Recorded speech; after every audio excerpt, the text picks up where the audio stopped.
Hello and welcome back to the channel once again. Well, I mean, I don't want to speak too soon, but hopefully we're being a bit more consistent with uploads. But It's out of my control. Don't blame me. um, I'm here for the ride. this week, which we can say because last week was when we recorded Talk Talk. Yeah, So, getting out there now. So we are talking about an artist that I picked. We've got a couple of my all-time favorites. To be honest, two of my top 5 artists ever we are covering this week and next week. Well, next episode.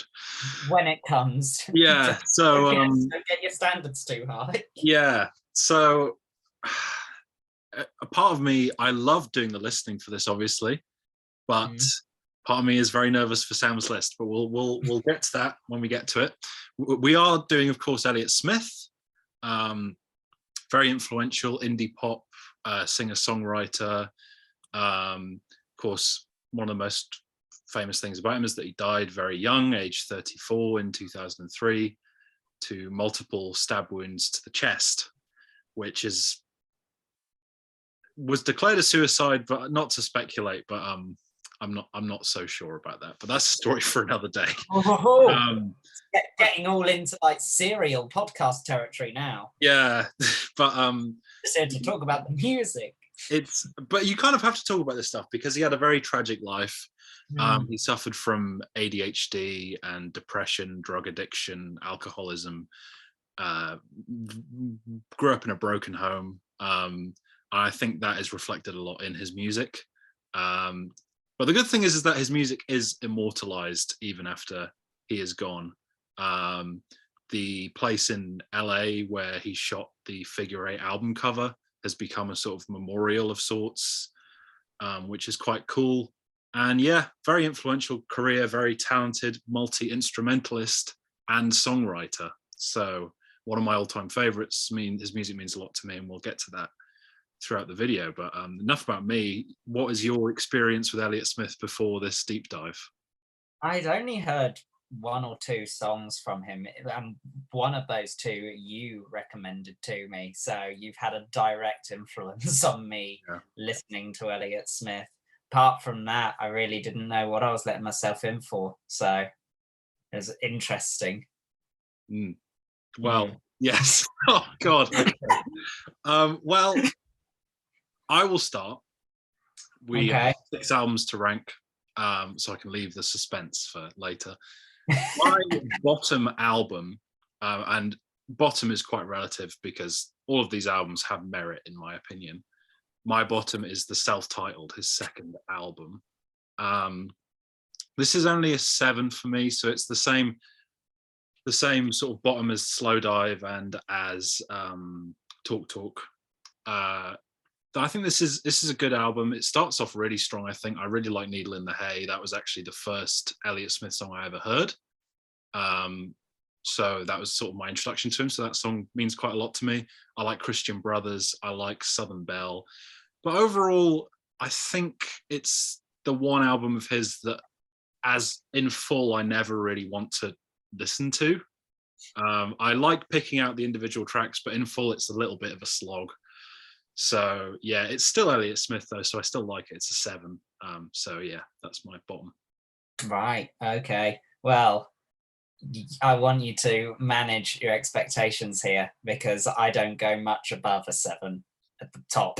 So we're starting out at number 6 with Either Or, which might surprise you. Yeah. All right.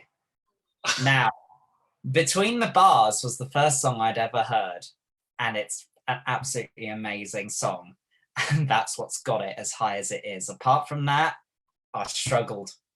It was a bit of a tricky album to get through. It's been a bit of a tricky dive because I guess we've done it quite quickly this dive, and I have not been in the right frame of mind for it. And I guess apart from Between the Bars, which is brilliant, and a few other good standout tracks, and we'll get to that in the songs album, don't worry, there's plenty of good ones in there. The ones that I didn't favor as much really dragged me through the album, and so that's why it's at a 5. I'm Yeah, so sorry. that could have been worse, but hey, we've started bad, and I can't see how it can get worse than that. So that's fine. Number 5, which I probably like. Now that you said that, I probably like my number 5 more than you like any of these. Number 5 is the debut album, Roman Candle. Right. So you're sensing a trend for me here. The first 2 albums, this is sort of the one that people usually put at the bottom, which I think is a little bit harsh. I think it's got a quite consistent track list. I like all the no-name songs. I think that's quite cool. The only problem with that is that it feels hard to differentiate them sometimes because they don't have titles. So you're just kind of like, oh, which one was that again? But I quite like Last Call. Is a bit heavier, which I quite enjoy. It's sort of hinting towards what he would become in his last couple albums. But yeah, Condor Avenue's great. I like the title track. The problem with this album, the only one I have really, is that it doesn't have any of my favorite Elliott Smith songs, but it doesn't really have a bad track either. I like all the songs. It's an easy listen. 8 out of 10 for me. So yeah, this is going to be 2 very different sides of the coin. There's definitely going to be a balance of like the head and the heart here. Hang on, I've got to pick up my pencil. My number 5 is one you've already said, it's Elliott Smith, which I've given a 6. I'm going to break your heart again. I didn't like Needle in the Hay. It got better. The Christian Brothers was like, oh, okay, this isn't going to be quite like that. I don't know what it is. That song really didn't pull me in. And now I feel like I'm just one by one breaking your heart. Just like going in, you're like, oh, I really like Needle in the Hay. It means a lot to me. And I'm like, oh no.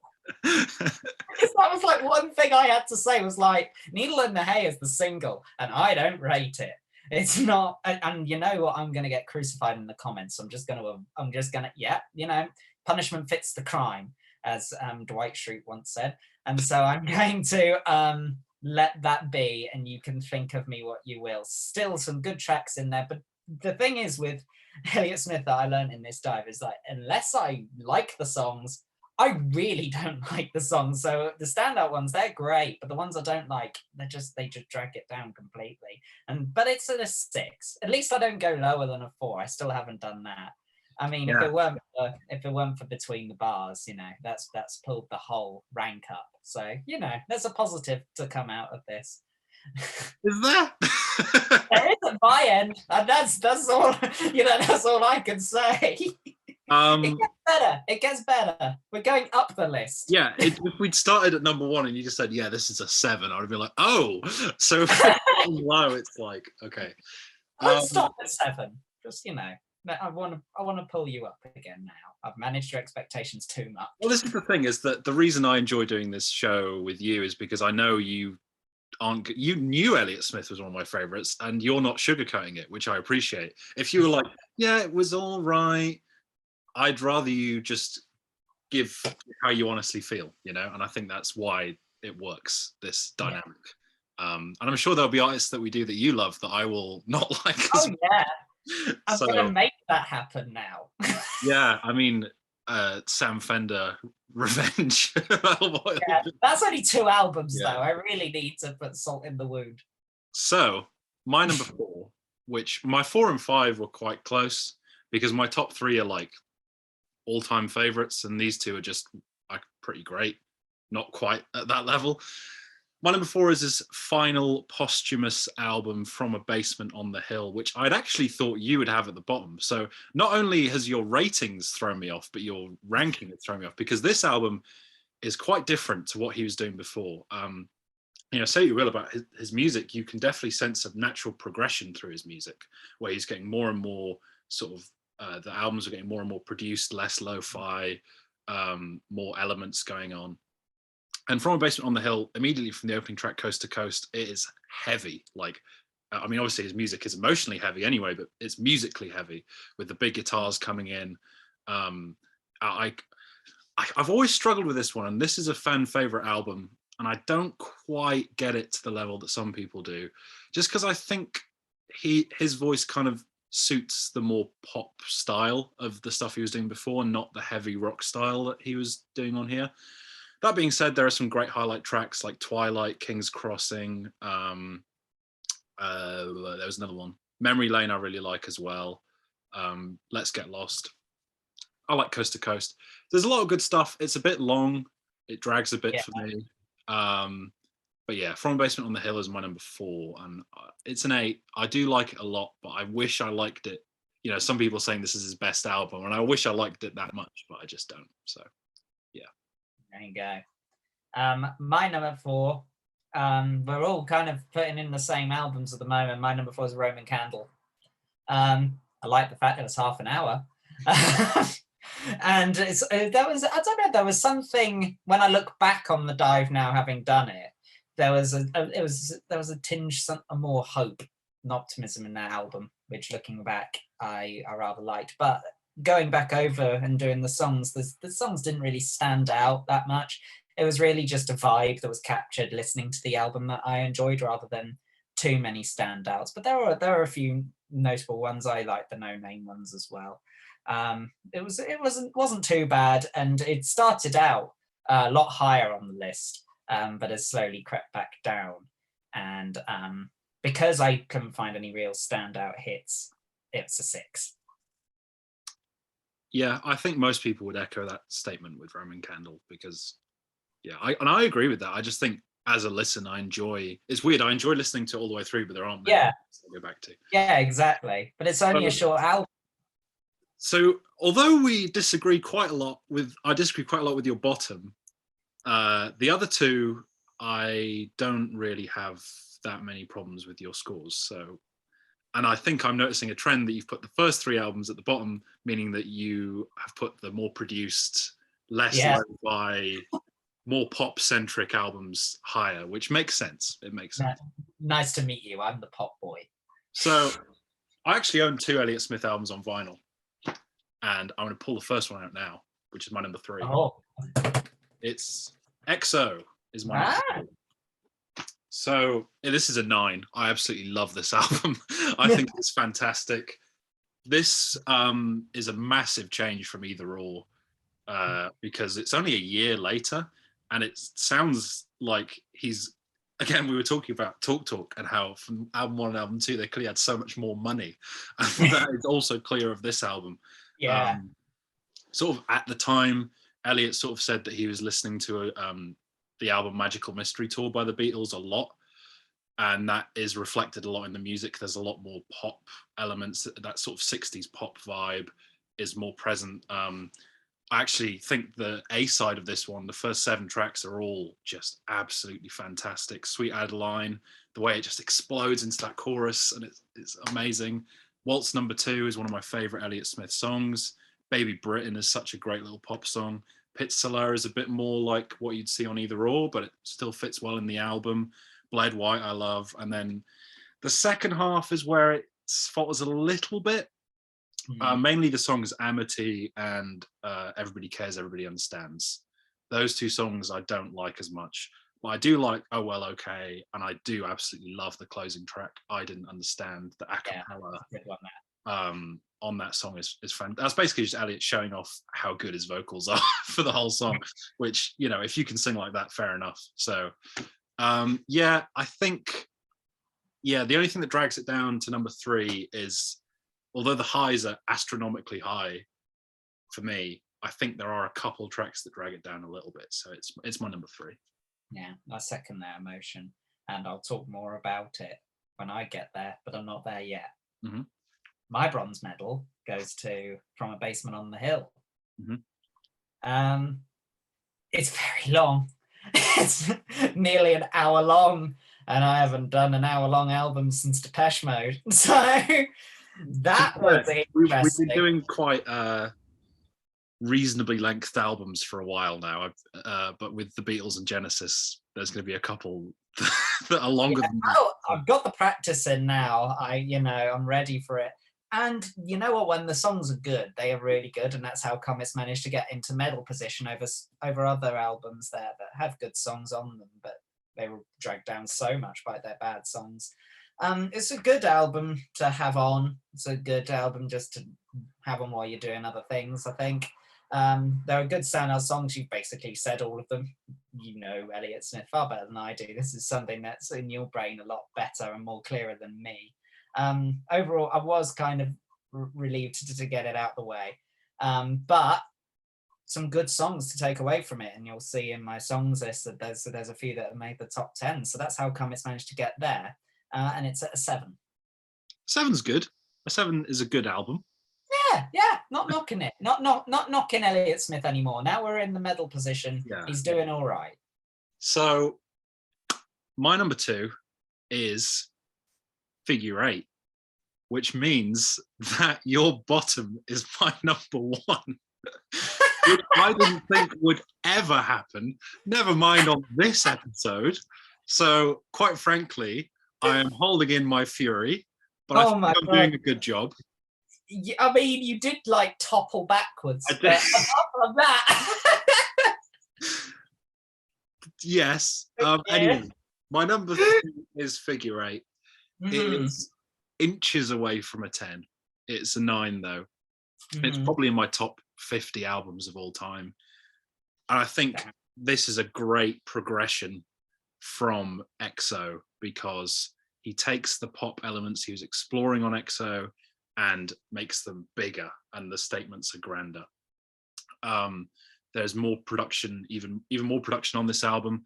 One thing about Elliott is that I think on Either Or and on EXO, maybe, he was playing his own drums. I'm not sure if he was playing the drums on EXO, but he definitely wasn't on Figure 8. He got session musicians. And I think that shows he can focus on the songwriting and on the singing a bit more, which really elevates his sound. I think, yeah, the thing is we've talked about this when was it Crowded House or was it Depeche Mode? We were talking about the CD era, the 90s and 2000s, and how albums just got longer because they could. And there's definitely something that blights this album, because if you cut 2 tracks from it, it's probably a 10, honestly, but it's like 53 minutes long. And if it was like 45, 40 minutes, it would just be so airtight and good. But this does have some of his best ever songs, in my opinion. Son of Sam is a brilliant little pop song. Everything Reminds Me of Her and Everything Means Nothing to Me, both fantastic. Easy Way Out is great. I could just list half the songs on the album. LA, I love. Can't Make a Sound. I think that it is a really, really great pop album that is very well produced and very well made, and it's sort of ear candy to me. I think all this is showing us that I am inherently a more sad person than you are. That's what this is showing. But this, I think I can see why you have put these two at the top, EXO and Figure 8, because with the pop element, the sadness is kind of it's still there, but it's not everything, you know. And it's more a bittersweet vibe to these albums than just bitter. So yeah. Figure 8 is my number 2. It would be number 1 in most lists that we do. So it's my number 2 too. Oh wow, okay. Yeah, we synced up, baby. Yeah. It's got a 7 from me. I think you hit the nail on the head. I do like the production, and that's why From Basement on the Hill I think got so high up as well, because I do appreciate production. I appreciate a nuanced musical style as opposed to the raw, the unplugged. So that's why these albums have ended up getting a bit higher. I like listening to the music, and so this album is pretty good for that. And you Everything Reminds Me of Her. It's a good song. Quite a lot of the album is pretty decent. Again, there's songs that I don't like, and so it drags everything down. But having said that, he knew what he was doing. Elliott Smith was a very, very talented musician, and I don't want you to think that my negativity is going to take away from that. He was brilliant, and the fact that I really do love some of the songs shows that he had a hell of a lot of talent. Just because it doesn't exactly cross over with my taste completely, I still find value in it, and there's a lot to be said for those albums that I've got at the top. Silver and Gold, they were the ones that were really fighting it out. But overall, my top one is in my opinion, significantly better. And for me, that's where he peaked. Obviously, I put it at number 1. But yeah, Figure Eight is a good album. It's a great album cover as well. It's very, very cool. And so it gets a 7 for me. Well, hopefully one day I can own Figure Eight, because that is one I've wanted for ages and it's just eluded me. But I'm just going to try and forget everything you said about this album. Go on. Wax lyrical about it for as long as I can, because this is my 3rd favorite album of all time. This is the best, in my opinion, the best album we will ever cover together, because my number 1 is Radiohead and my number 2 is Jeff Rosenstock, and we are not doing either of them. So my number 1 is Either Or. Own it on vinyl, have done for some time. This album means so much to me personally. Although, if I take my biased cap off, I can see what you're saying, because the one issue I have with this album rears its ugly head in the first song, Speed Trials, which is a song I absolutely love. But the drum sound on that song is horrible. It's like he's got just a stick and is just whacking like a hollow box. And it just doesn't sound like, I get he's going for a lo-fi thing, but on that song in particular, it's just like, like throughout the whole song. And I love that song. That song could have been in the top 10, but that one detail takes it away. However, otherwise it's completely perfect. I love every second of it. It has been a light at the end of the tunnel for me throughout a lot of my life. I've suffered from not ADHD or drug addiction or alcoholism, but I've suffered from depression for a good portion of my life now. And I think albums like this make it a lot easier for me to get through it, because it's like being reminded that you're not the only one that is suffering. And I think this album starts off with an absolute bang. Speed Trials, as I said, is great, despite my one little issue with it. Alameda is a sort of fan favorite track, and as much as I love it, it's probably only like my 10th favorite song on the album. So yeah, Ballad of Big Nothing I absolutely love, and then that goes into Between the Bars, which is just a classic. Pictures of Me is a bit more rocking and a bit of change of pace that the album needs, I think. But yeah, I could just go through every song.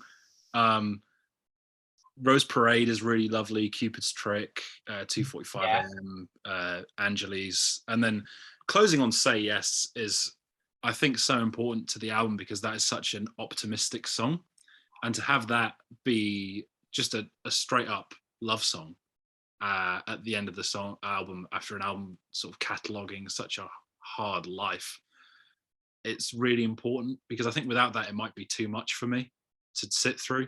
But knowing that the optimism is coming at the end really just, and that's one of my, you'll see it on the songs list, but it's one of my favorites. So I think what you say about Elliott Smith and it's the association he has with mental health is why he is so important. And he is a martyr to the awareness movement, because he's a great figurehead for the sign that it's okay to not be okay sometimes. I've never been diagnosed with a mental health issue, but I certainly suffer with stress and anxiety. And if I'm in the right frame of mind, I'll probably go back to these albums. I mean, I've dipped into the little I knew about Elliott Smith before. He's, it shows that even creativity can come from something like when you're going through a rough time. And I think I do like how you say that there's a bit of optimism at the end of the album, because I think that shows that there's hope for everyone that's suffering. At the end, it can seem far away when you start, but at the end, there's good awaiting you. And I think, it's a good point you make as well, because a lot of the enjoyment, I mean, it's kind of the flaw in our system of how we do this show. A lot of the enjoyment of these albums depends on your frame of mind when you're listening to them, especially those earlier ones. So I echo what you say, basically. Maybe when you're feeling a bit more open to self, when I'm a bit more sad, Yeah. Like Elliott Smith. Yeah. So yeah. Anyway, I'm glad you've got some stuff to enjoy out of it at least. So yeah. Yeah. Either Or's my number one. It's an easy 10, easiest 10 I'll ever give on this show. So Nice. My number one is EXO. I think the production is great. I love the sound. There it is. It's a great album. Can't imagine what it's like on vinyl. It must be pretty good. I do like the fact that the sound is very complex. As what we talked about with The Color of Spring, is there's so much going on musically, and I feel like really you don't get that to the same extent, in my opinion, on any of the other albums. Maybe from A Basement on the Hill, and I just didn't like it as much. But in EXO, it really hit, and it hit well. And there's some fantastic songs that have come out of that. It's a good album. I think if you're like me, if anything that you sort of hear on this program echoes my sentiments, then EXO is definitely worth a try if you want to get into Elliott Smith. I think if we weren't doing this format and I'd listened to EXO first, I'd probably have been able to ease myself in to Elliott Smith better. But I have only been discovering Elliott Smith in research for this video, so we've done it in order, and that's probably the flaw in the system. But that doesn't mean to say that I won't go back and do this again in my free time and discover Elliott Smith in a different way. This is a first. You've had time, and I need the time now to kind of develop nuance for this. And I think EXO is a good place to be in terms of number one. It's a good album. It's a good sound. It's very me, I think, in my darker days. So yeah, that's why that one's at the top. What rating? 8. Oh, pretty good. Yeah. That's decent. Eight's good, considering how little I give. Have I given a 10? I might have done. I don't know. Just for a day a 10, and I've given. Oh yeah. For a day, well, there you go. I gave Just for a Day, Violator, and Either Or, and that's it. So yeah. So you see how hard it is to get as high as a 10 for me. 8 is pretty good going. 8 is damn good. I consider 8 a great album. I mean, 5 of these 6 albums have been an 8 for me. So yeah, talk about how hard it is to get an 8 from me when I'm doing one of my favorite artists of all time. But yeah, I mean, it's interesting video. Yeah, I'm not sure. After so many of us just going, I love this. Yeah, me too. It's good to show that, you know, our tastes are slightly different. Well, you will find that even more in the next couple, because if you aren't aware, next up in probably a couple weeks or 2 or 3 weeks time, once, because it's quite a lot to listen to, we're doing the Beatles. Mm-hmm. And then after that, a couple more weeks, and we'll be doing Genesis. So yeah, I'm looking forward to Genesis. Beatles is going to be interesting for me to do for the first time. Yeah, I think now that you've struggled a bit through Elliott Smith, the Beatles might seem a bit less daunting now, because maybe, you know. Yeah. But anyway, thanks for watching. Anyone who has managed to sit through Sam's terrible opinion. No, I'm joking. No, you're not. I know you're not. Hey, no. After how it started, it could have gone a lot worse. That's what I'll say.